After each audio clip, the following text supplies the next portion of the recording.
మీరా 8 సంవత్సరాల నుంచి ఎప్పుడు అనుమానం లేదు. నాకు ఒక 6 నెలల నుంచి నా భర్త మీద కొంచెం అనుమానం స్టార్ట్ అయింది.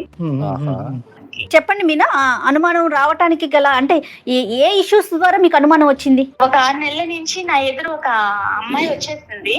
ఆమె చాలా అందంగా ఉంటది అనమాట. ఒక అమ్మాయే అందమైన అమ్మాయి వచ్చిందని చెప్పిందంటే అర్థం చేసుకోవాలి మీరు. అగరబత్తి ఏం కాదు, నిన్నెవడు అడిగాడు? తిరుపతి నేను క్యాంప్ కి వెళ్తున్నాను అన్నారు. ఈయన వెళ్ళిన ఒక 1 అవర్ కి ఆమె డోర్ లాకేస్తుంది. ఆవిడ క్లారిటీ ఇంకేంటంటే వాళ్ళు వెళ్ళిపోయారు తిరుపతి, వాళ్ళ బాబు ఆమె. మళ్ళీ మరుసటి రోజు వచ్చేసరికి 2 days తర్వాత ఈయన ముందు వచ్చారు. తర్వాత ఆమె డోర్ ఓపెన్ ఉంది. ఈయన పోయినప్పుడు వాళ్ళ డోర్ లాక్ వేసుకుంటే దానికి కూడా ఈయనే ఇస్తారా? యాక్చువల్ గా కరెక్టే, డౌట్ రావాలి. ఈయన లేనప్పుడే లాక్ ఉన్నది, ఈయన రాగానే లాక్ ఓపెన్ అయిందంటే కాదు మీనా, కోఇన్సిడెంట్ గా అనుకోవటానికి లేదంటారా? ఆమె కొడుక్కి గుండు ఉంది. ఏమిటండి మీరు మాట్లాడేది? అది అది కరెక్ట్ గా ప్లాన్ చేసుకోవాలి కదా. వాళ్ళ కొడుకుకి గుంటుంది.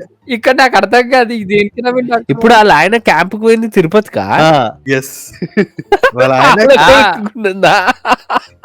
హైలైట్ ఏంటంటే ఆ గుండు చూసి మేము గుర్తుపట్టింది ఏంటంటే వీళ్ళు కూడా తిరుపతి వేయరు అని చెప్పి. కరెక్ట్ గా ప్లాన్ చేసుకోవాలి కదరా ఇట్లాంటి హైలైట్ ఇది అవ్వ. ఒకరిని చీటింగ్ చేస్తున్నాం అంటే ఎట్లుండాలా? బనీన్కి తెలియకుండా డ్రైయర్ లాగేయాలా?